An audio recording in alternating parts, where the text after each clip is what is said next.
Welcome to the Margin Business Digital Entrepreneur Podcast. In today's episode, we got Simon Severino. Simon is running a wonderful company called Strategy Sprints, and he is the sales strategy advisor.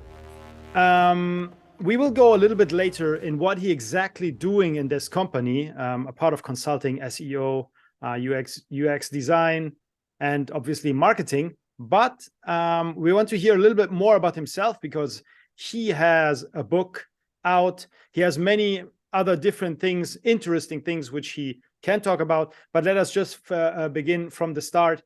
How did he get where he is today? And how did he start? Where did the Simon Severino story begin? Hey, Omar. Hey, everybody. I did fall in love 21 years ago with the topic of go-to-market, because go-to-market has psychology in it. Nobody knows how to do it. So every time you have to explore a new territory, a new angle, and you have to come up with something fresh. The story is important, the positioning is important, and then the execution. And so all this mix of disciplines, from psychology to numbers to technical execution, I find it fascinating. And so fast forward 21 years later, I still do only one thing: help people with go-to-market. Okay. Go-to-market means like you help in e-commerce, or you help as well with marketing in the agencies. Are you able to help, for example, the e-commerce sellers as well? Go-to-market means you need a vision of where are you going to scale this to in 5 years, and you need a plan how you get there. That's go-to-market. Okay. And so I'm not an expert on e-commerce. I'm not an expert in any industry. My clients are the experts in their industry.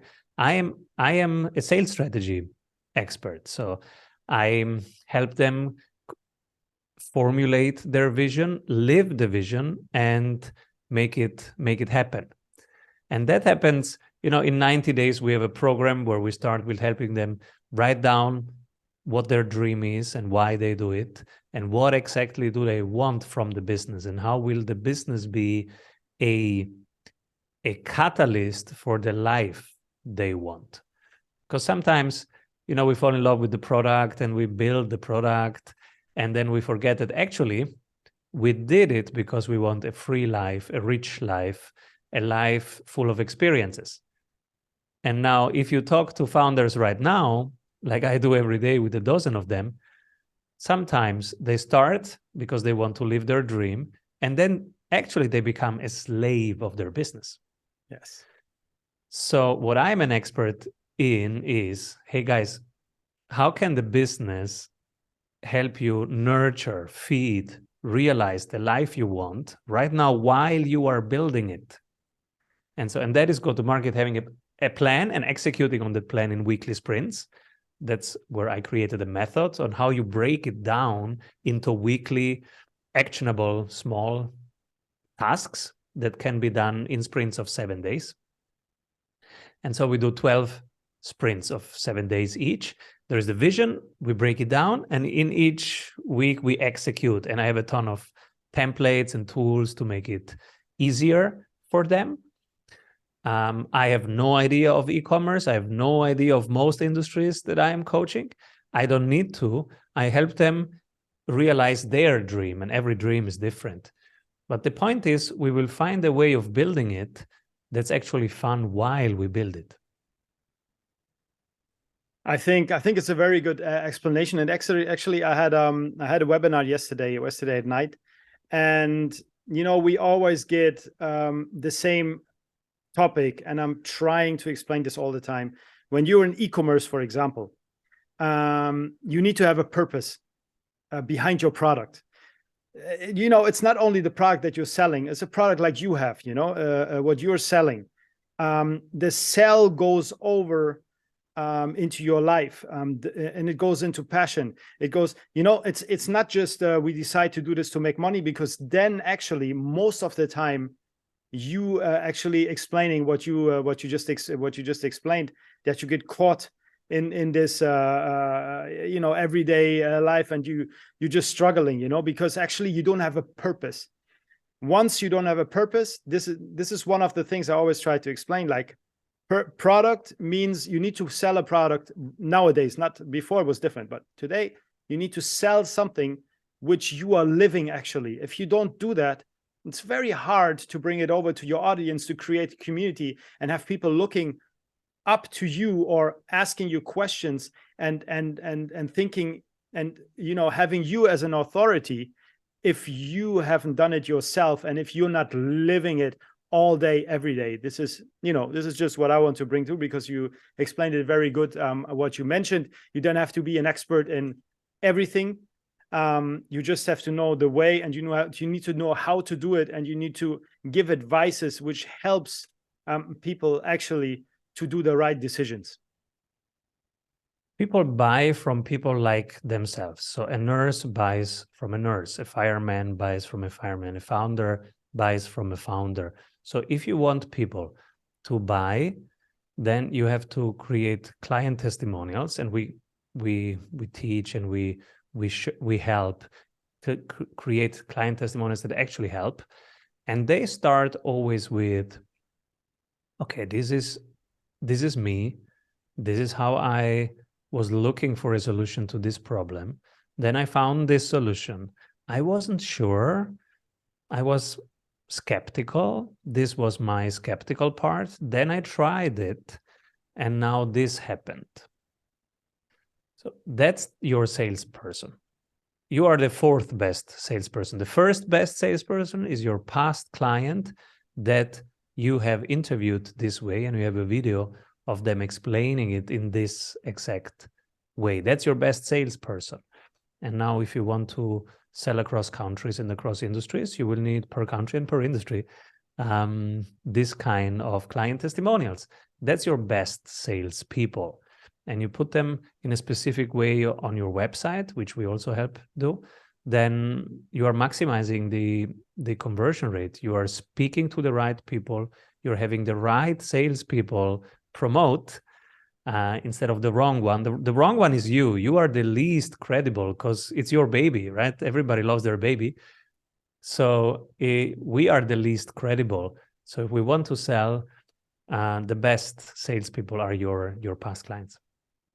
Definitely, I agree with that. That's why testimonials are very, very important, and community as well, because you need to be present. I'm sure you have as well a community behind you. I can see your LinkedIn profile.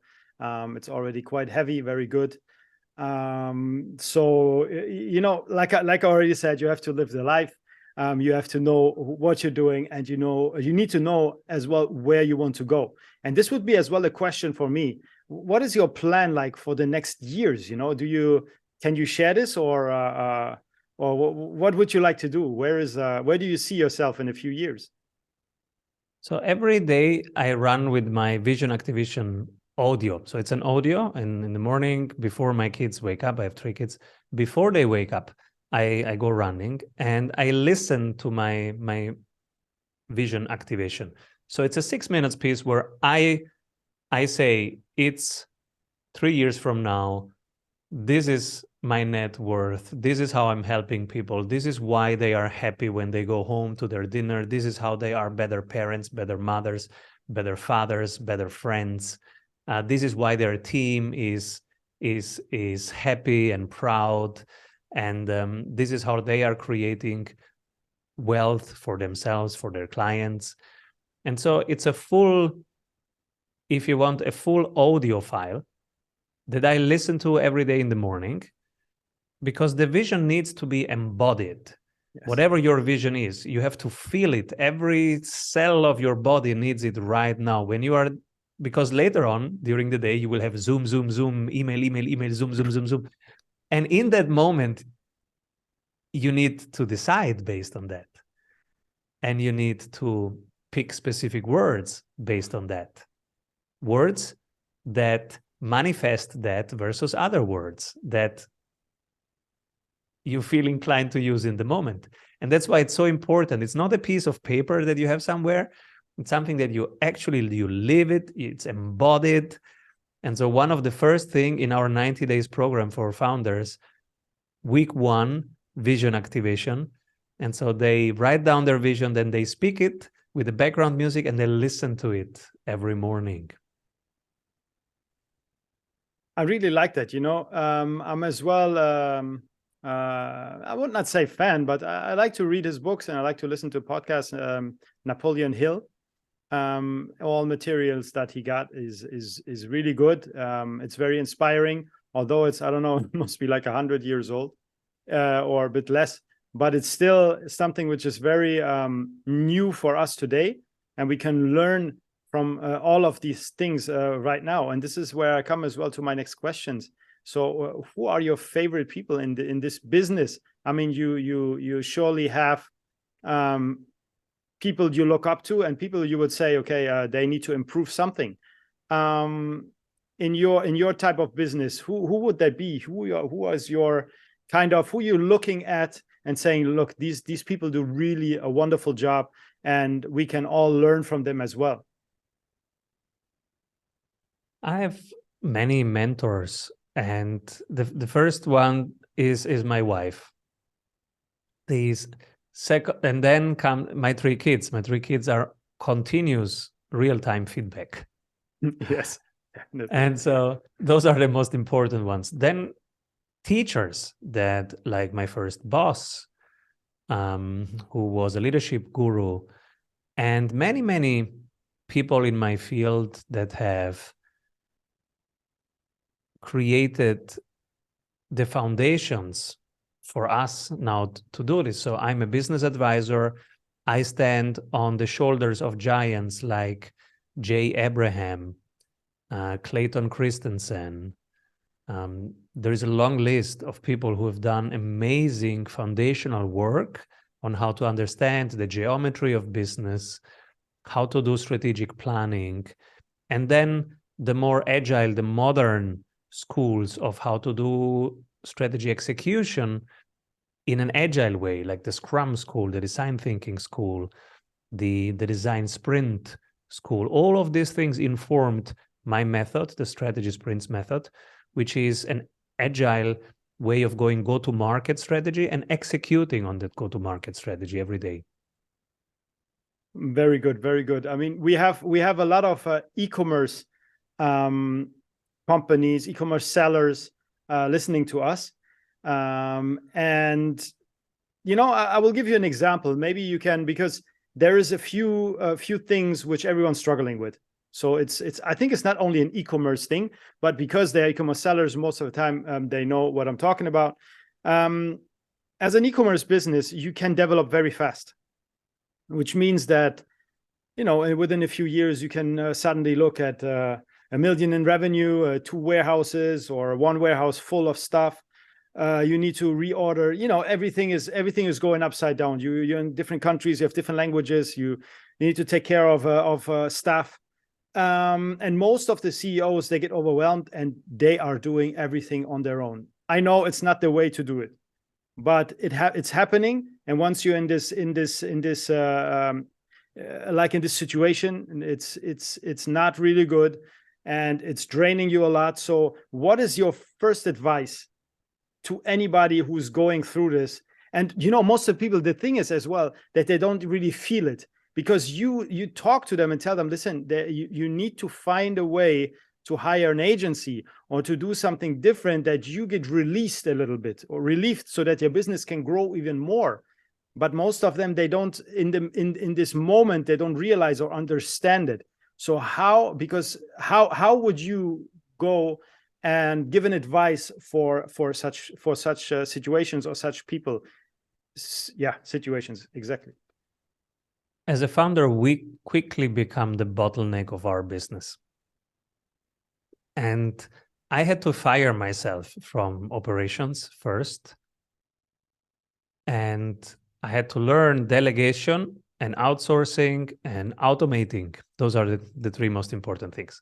So what I do every day is I write down, how did I spend my time today? 8, I was doing this. 9, I was doing this. 10, I was doing this.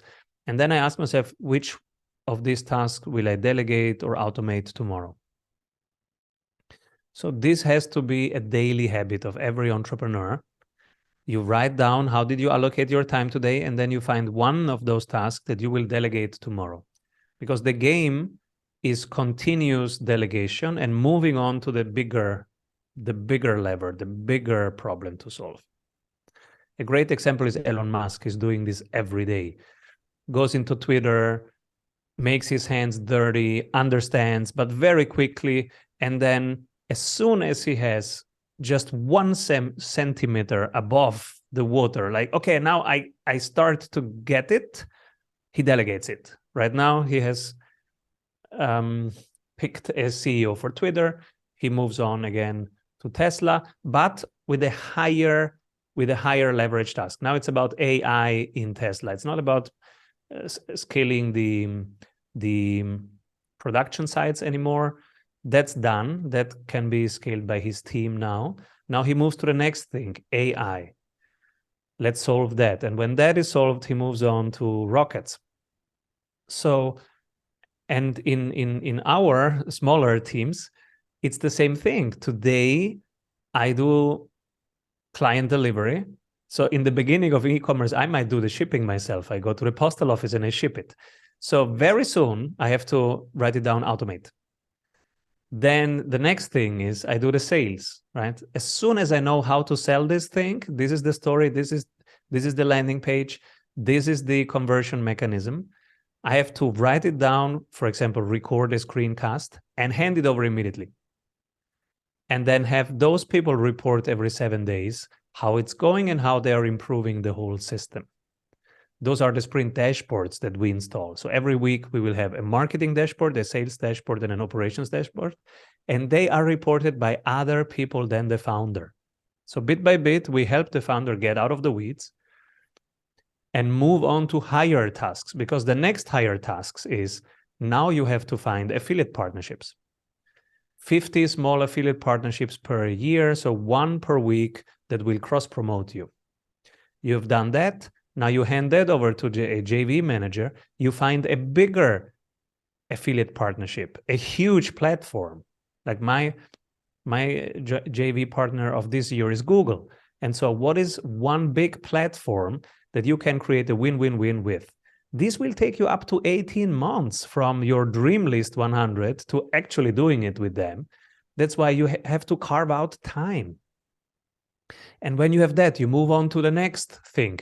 IP licensing, franchising, all these kind of next level growth activities where you need a ton of thinking time and a ton of meetings. It's not that productive like building a landing page. So sometimes it feels like less productive, but you're actually, you are using a bigger lever. So when that lever moves, you're moving more. And then writing a book is part of that, because you will start, fixing your copyright or your patent or your intellectual property, and then you can scale that. You can license it. You can lend it. So bit by bit, you move to higher tasks. But the way to do it is every day write down your tasks, identify one to delegate next. Definitely, it's a very good tip, because thinking actually is more important than following just tasks all day long and do something. It's really important to work on yourself, even if you're alone and you write everything down. I completely agree with that. And you seem to kind of understand what you're doing, and that's why as well there is a beautiful book in the back of your shelf there, which you as well have been writing over. I'm not sure how long, but it must be maybe a year, maybe 2. Tell us a little bit more about this, and maybe as well elaborate more what is exactly in there and what can readers expect from it. It took me 21 years to write the book and then 6 months to type it, because it took hundreds of business that we scaled and mistakes and learnings and trials and tribulations, and let's try it this way and let's try it paid and organic and referrals. So we tried everything, and which kind of funnel works best for which kind of product and which intensity and urgency, scarcity tactics, without scarcity tactics, cohort, churn rate. all these things we had to find out. So it took me 21 years to actually write it, but then 6 months to type it. And it's now getting translated in Chinese, so it seems to be helpful. Wow. Yes, And it's like a cookbook. So chapter 1 is a checklist, literally, how you do your marketing. Chapter 2, how you do your sales. And it's different for everybody, but the process is always the same. Identify the target group, identify what they need, identify what have they tried already, but it didn't work. Identify what's their current symptoms, their pains, how you can solve it. That's an example of one checklist in the marketing chapter. The same thing for the sales chapter, the hiring chapter, the client onboarding chapter. How can you make it wow the first hour, the first week, the first month of using your product? Specific experiences that you want to build into using. You have to activate the user, then to keep them engaged, to resurrect them.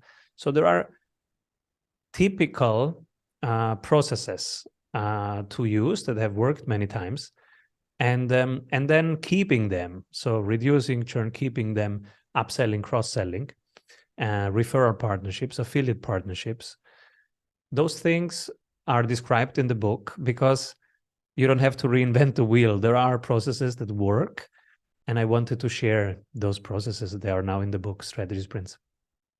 Well, this is much appreciated. 21 years of experience in a book is definitely a gift, you know, and it's just fair that you charging X amount of money for that. But for me, things like this are invaluable. And it's definitely a lot of help. And I will read your book as soon as I order it. I'm doing this with every book from our guests, and not only because of this, because they're guests, because I really like to read books, and especially books which bring me further and where I can learn from. I learn from books, I learn from guests on the podcast. So it's a learning process every day. And this is what keeps me as well excited and everything. And I'm sure you as well.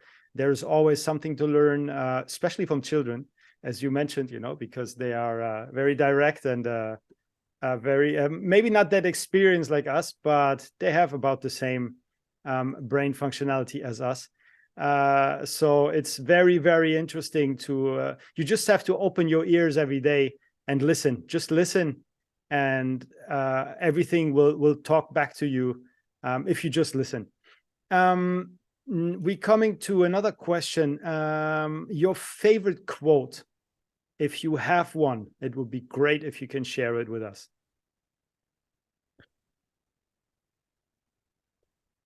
I read a lot of books, and I'm not sure if I have one quote. There is one thing that we say internally very often during the week, and it's no prototype, no meeting.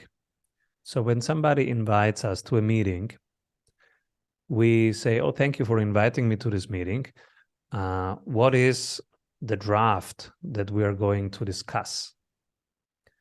And if there is no draft, so if there is no prototype, we can meet and talk about a landing page, but then I expect you to come with a draft of that landing page. We will not sit down and start talking about the theory of landing pages. We don't do that at Strategy Sprints. So no prototype, no meeting means, okay, let's meet, but both parts will come with a draft or something, a straw man, we call it a prototype. And then we build on that. And then you tell me, this is confusing. You have to change the buttons, etc. But we come with something. This makes sure that we have fewer meetings and that they are actually productive. So my quote is no prototype, no meeting. Very good. I really like that. And it's as well, what you're saying is very, very true, because no meeting should be as well too long, and action should be taken directly after the meeting, because it makes no sense to just talk about it and then you do the work, and because the person who is doing it need as well to do their part. And yeah, it's the biggest part actually, because you help to think, and you're not the one who's going to create everything. I think it's it's a very good scenario and a very good quote that you just mentioned. Where can people learn more about you? I mean, your company, what you're doing. Part of your book, obviously. I'm going to put the link into the podcast the description anyway. But where can anyone get in contact with you? How is it the best? Because I'm sure a few people will have questions for you. Yeah, the daily flow template that we mentioned, people can download for free on strategysprints.com. And every week I share on my YouTube channel, Simon Severino, I share my mistakes of the week in entrepreneurship and what I've learned in sales and in scaling my ventures, and what I'm learning right now, what I'm doing wrong, and how you can do it better, quicker. And usually I share a checklist. Great. That's really amazing. Thank you so much, Simon. If you ever want to get in contact with Simon, everyone listening, just you can contact me. You can contact him directly. I will put all the links in here so you have it direct. And he's very active on LinkedIn, very positive. I like his LinkedIn profile. Makes me smile in the morning straight away when I looked at it. So thank you so much, Simon, for your for being here and for all your valuable advice, for the value you gave to our audience. Thank you. Thank you, Mark. Keep rolling.